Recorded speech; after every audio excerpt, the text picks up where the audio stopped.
Going to the front of the tent, she walked in and saw Ha-Yoon's back facing towards her. Her teacher's shoulders were moving oddly, so she cautiously asked, "Teacher?" Ha-Yoon jumped in surprise and whipped around to look at Selestra standing at the entrance. Her teacher's face was red and she stammered, "Selestra, what brings you here?" "Teacher, I came to ask for your advice," Selestra asked, trying to ignore the awkward atmosphere within the tent. "What can I help you with?" Ha-Yoon managed to regain her usual demeanor. Feeling a little ashamed for having to ask this, she said, "I was wondering if there are ways to increase the power of my magical spells?" Ha-Yoon gave a sigh, and thinking about it for a minute, she replied, "There is no easy way to increase an individual's magical power, I'm afraid. Is this about what happened inside the nest?" Looking at the ground, Selestra nodded. "Inside there, I was close to being eaten as I watched all my classmates fight. When I was staring at the monster before it was about to eat me, I thought about all the things I regret not having done. Having those types of thoughts are not what I want to experience again. He was able to save me, and I want to be able to be there for him." She blushed at the last part, feeling embarrassed at her feelings. Her teacher stood there, mulling over what she had said. "If you are serious about becoming stronger, the best way is to increase your practical experience. This is the reason why our academy puts such an emphasis on all of our students going into the field.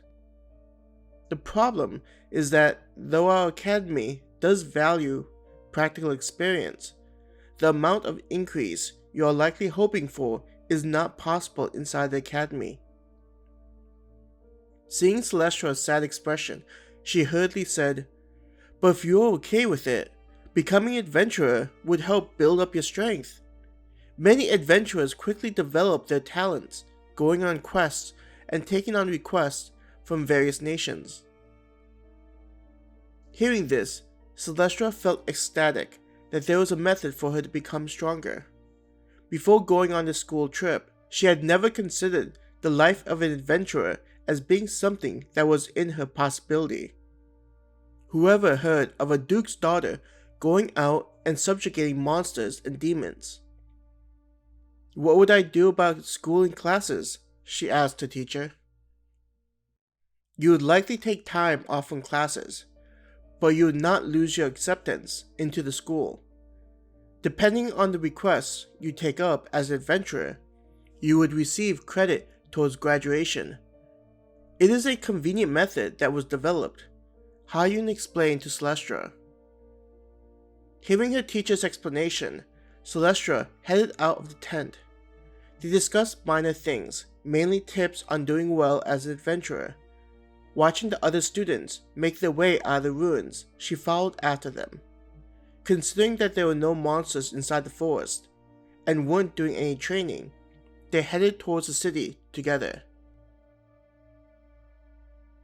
Selestra walked into her home within the city and felt a sense of relief. With her status, she was allowed to move into one of the housing units and bring her servants with her.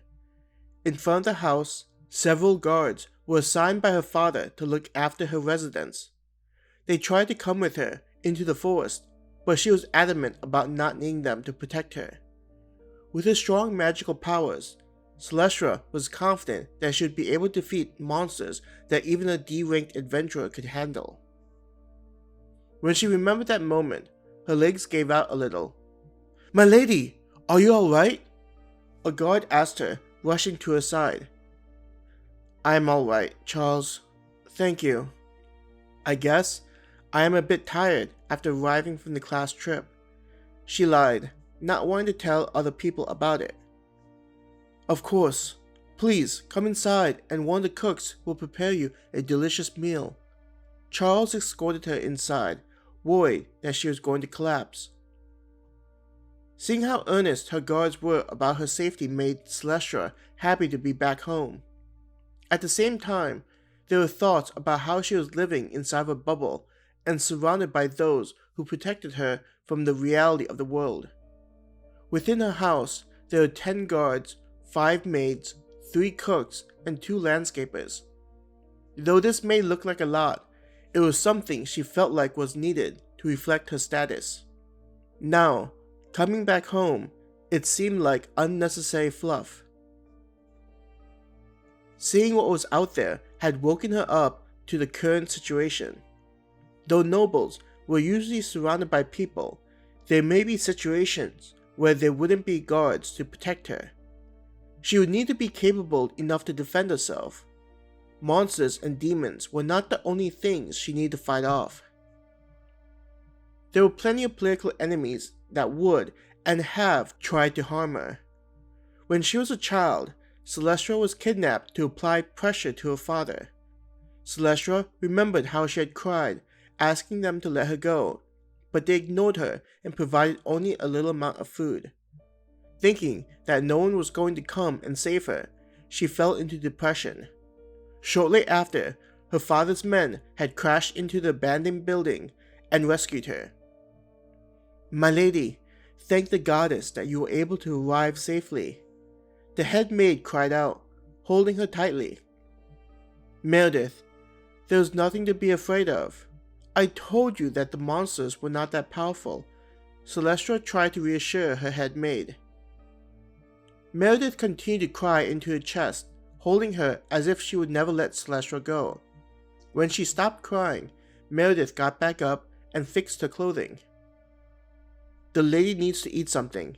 She's looking a little fatigued from her travels," Charles told Meredith.